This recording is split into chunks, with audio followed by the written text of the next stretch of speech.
like a boss. Yo. All right, so today we're going to be talking about how to get your boyfriend to chase you more. I always get a lot of questions about how to get your guy to start liking you again, and that usually happens because I'm always thinking from the perspective of being single. You see, so I never really think about like boyfriend or husband. But these are some strategies that you guys can use for guys who have any form of emotions for you, which in this case your boyfriend. You see, like I said, like most of the tactics that I use, as long as there's some sort of emotional investment, and that doesn't have to include positive emotions like love. If there's also hate, you can also use that to transmute it into emotions that will make them actually like you. All right, so we're gonna be talking about a few strategies that you guys can do, and again, they're very simple. All right, they're very simple, they're very straight to the point, and when you guys start using it, you guys are gonna see how effective they are. Now, I do warn you though, don't let the power get to your head. You see, because one of the things that I always study, and it's how power corrupts people, and absolute power corrupts.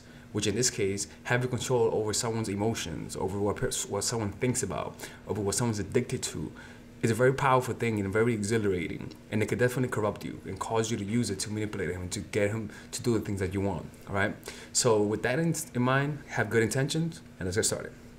So the first thing you got to understand about this is that the key is to make them feel like they're in control.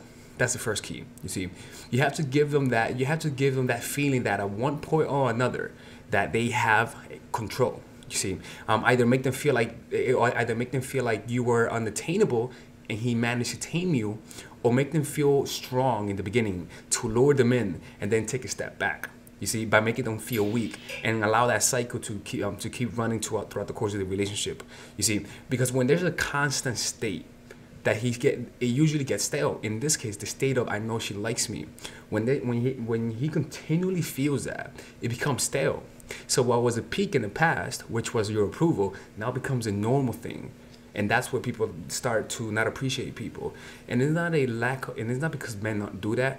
It's because people generally do that. It's lack of appreciation. That's what humans do. We're always looking for more and in the search for happiness.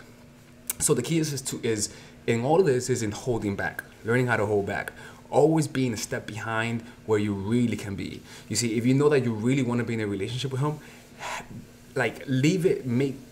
take that extra step back where he knows where you know he wants you, but he's kind of uncertain whether or not you want him.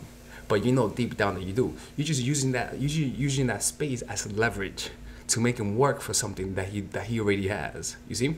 So that's what we're gonna be doing. You're gonna be controlling him, not by trying to predict his every move, because that lets people go crazy. That's only people who are desperate for approval try to predict moves. That's not how we're gonna be controlling him. All right.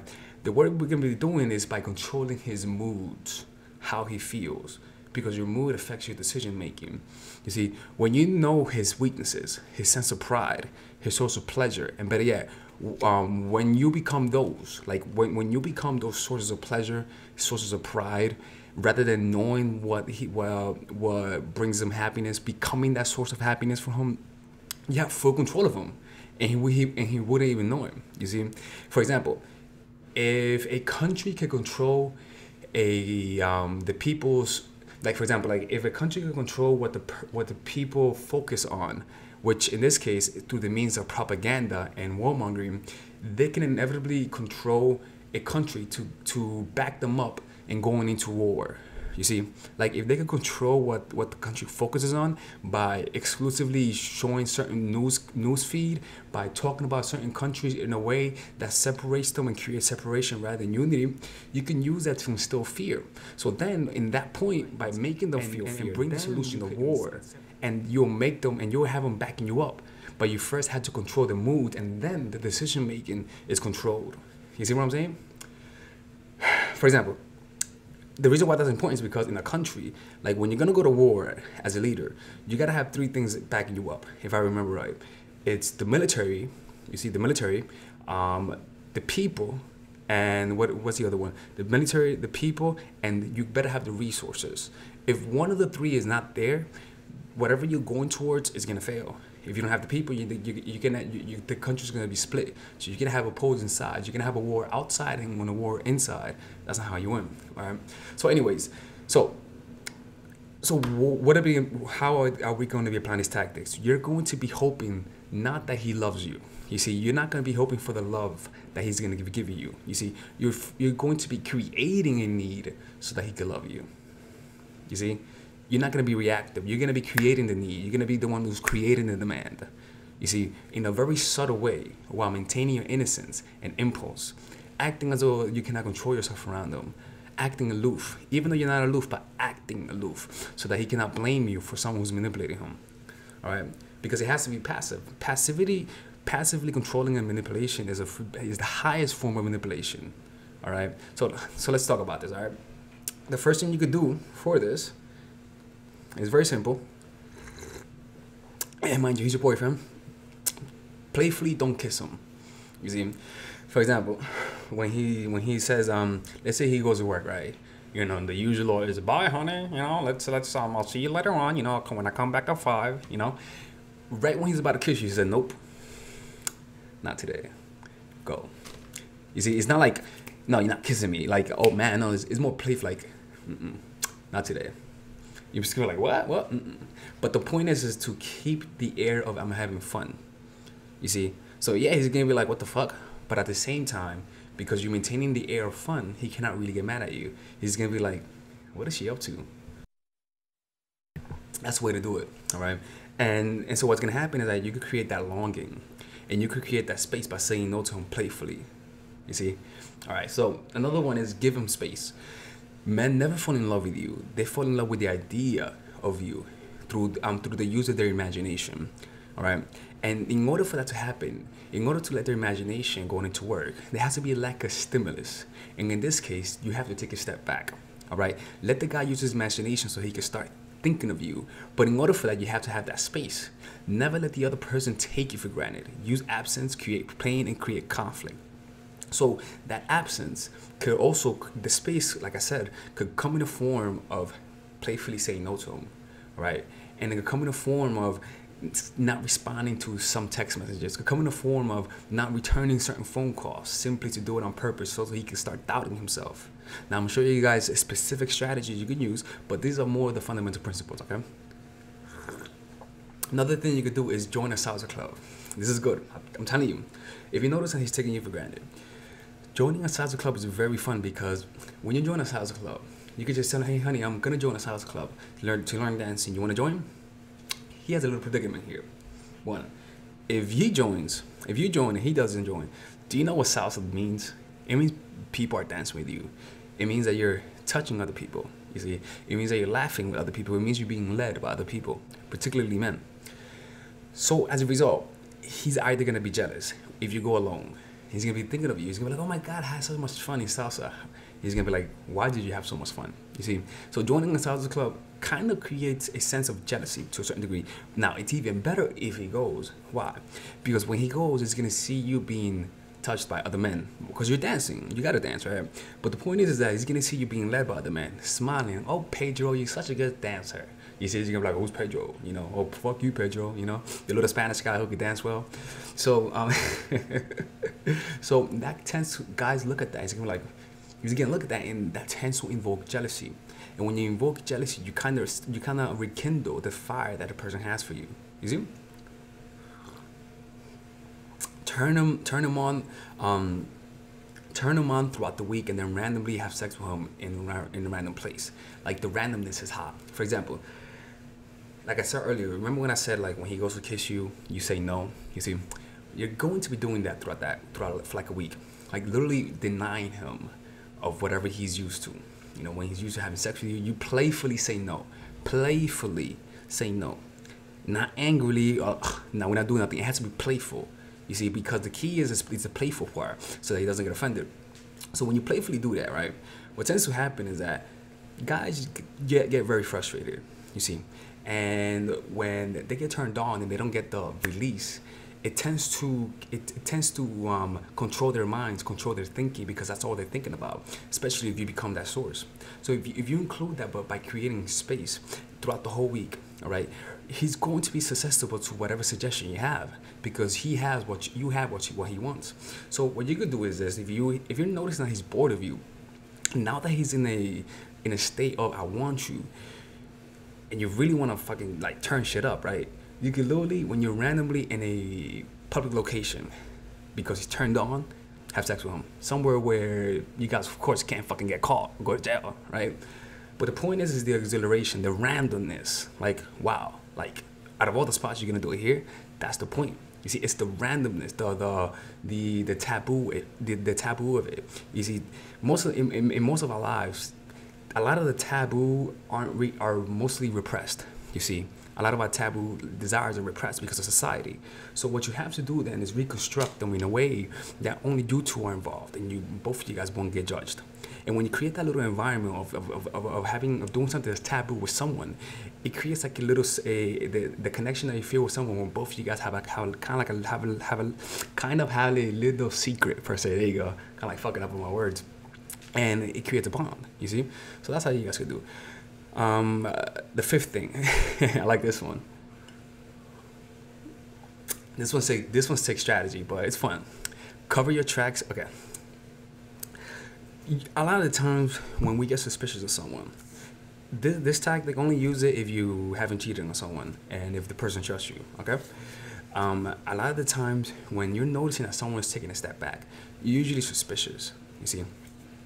So what I want you to do is preemptively cover your tracks by taking pictures with friends and contacting people. But like, for example, like going away for a weekend. Let me give you an example. Like going away for a weekend, right, randomly, and without telling him. But he cannot really blame you of doing anything wrong if you cover your tracks. For example, going away, but going to your parents and taking a picture with your parents, hanging out with your parents, taking videos with your parents, and put him in a position where he's like, is he cheating? But because you're showing evidence, clear-cut evidence of you being with your family or with your friends in a safe location, which is, the kids say, not fucking Vegas, right? He's gonna feel doubt for a second, but then he's gonna be like, oh, wait a minute, nah, she's just with the family. But the point is that the damage has already been done. He hasn't lost trust in you because he's gonna feel like, oh, that was just my assumption. But the thought occurred. The thought of losing you occurred. You see. So the way for you to do this is to, throughout the week, take a step back throughout the week. You see what I'm saying? Like, take a step back. Like, don't return some phone calls. Don't return some text messages. Okay? And then right at the fever pitch, say you have to go to your parents just because you have to get some stuff out. You don't have to give him a full excuse, but the point is to make it vague and make him think like, what the fuck is she doing? But to make sure to cover your tracks. You see? And that's how you do that. And people have done this, and it's kind of crazy how it's a little wrong. I really don't recommend doing this, but it works. Like, it really does, because it makes a person think. You see, like throughout the week, before you do that, you don't have to go for the weekend. Like, you don't have to fucking do that. But what you could do is don't return his phone calls and text him a little bit bland. You see, like, don't include a lot of LOLs. Don't include a lot of ha-has. Just be bland. You see, make him suspect that you're up to something. You see, act a little secretive. You see, cancel plans and then act cold. When you guys, like saying you guys have dinner tomorrow, cancel it and then act cold. Tell him that you have to do something. You see, make him feel insecure, and then once you make him feel insecure, which is to say, am I losing her? Like, why did she cancel plans? Mind you, if you cancel plans, make sure to take pictures with your friends, so that even though you cancel plans, it shows that you weren't just going around random places. You see what I'm saying? Like, make him feel that fear, but then show him that he was wrong about that fear, so he can feel irrational. You see? But the point is that he felt irrational. He felt like he was losing you, and that's where the effect really happens. You see? And because of that, you're making him feel insecure, and by then, giving him the validation by showing him pictures of you with your friends, saying, hey, look, this is what I did this week. This is what I did when we didn't have dinner. It makes him say, oh, that was just me. Oh, I was just going crazy. You see? And that's what happens. You become the source of validation and pleasure. Another one is act sad and make him cheer you up. You see, like, for example, like acting like you're sad, like, no, I'm just not in a good mood. You see, and letting him make you feel better, right? And when he makes you feel better, say, oh, thank you so much for being such a good person. You made me feel better. And what I say, right, it makes him feel like he did something. You see, everyone has altruistic desires. Everyone wants to help other people, especially people who we empathize with. All right. And so when you do that, it really does raise someone's self-esteem. It really does. When you're helping people out and when you're useful, you know, it raises self-esteem. And that's something that definitely worked. And it's a very good habit to do, actually orchestrating acts where people become the hero and all that sort of stuff. Number 7, making feel the contrast between unattracted you and attracted you. For example, when we're with people, we take them for granted. You know, as humans, we take people for granted. And we tend to forget that everyone has a dark side, that everyone could hate you, that everyone, and that as much as I love you 1 second, if I hated you, you'll see a completely different side of me. And so you want to make sure people understand that. So a way for you to do that without being direct and actually being an asshole is when you text people, text them in a very bland way. Don't sound too excited. Don't sound too angry. Just be fucking bland. Remove LOLs and remove ha-has. Why? Because I had a friend who did that to me. Like, I had a friend, his name was Tim, and he used to text very bland. Like, you were like, yo, what the fuck? Like, this guy, is he mad at me? But when I was away from him, he'll text me like that. And I'm like, yo, bro, are you mad? Right? And he wouldn't be mad. But that's just how he texted. Like, he just texted like in a very bland, boring way. Like saying, so are you ready? Yeah. Are we gonna hang out? Yeah. Like fucking bland as shit, right? And then when I would meet him, I'd be like, oh, fuck, I forgot he's a nice person. You see, that's what you want to do. You want to give him the impression of text, what the fuck, like, does she like me or not? In person, oh, wow, she's actually very nice and sweet. You see? Like, be bland over text, nice in person. Like, more animated, more emotional in person. And not psycho, you know, but like emotional in terms of carries more charisma, more expressive, you see. And so it's gonna give you that nice little contrast without really doing a lot of work. And essentially, you're just not doing a lot of work through text messaging, and that's how it's done. It's a very simple thing to do. Very simple. All right, so this is how you do it. All right. So anyway, this is Alex from Mind for Attraction 2.0. If you guys need one-on-one coaching, let me know, and I hope you guys have a good day. Bye bye.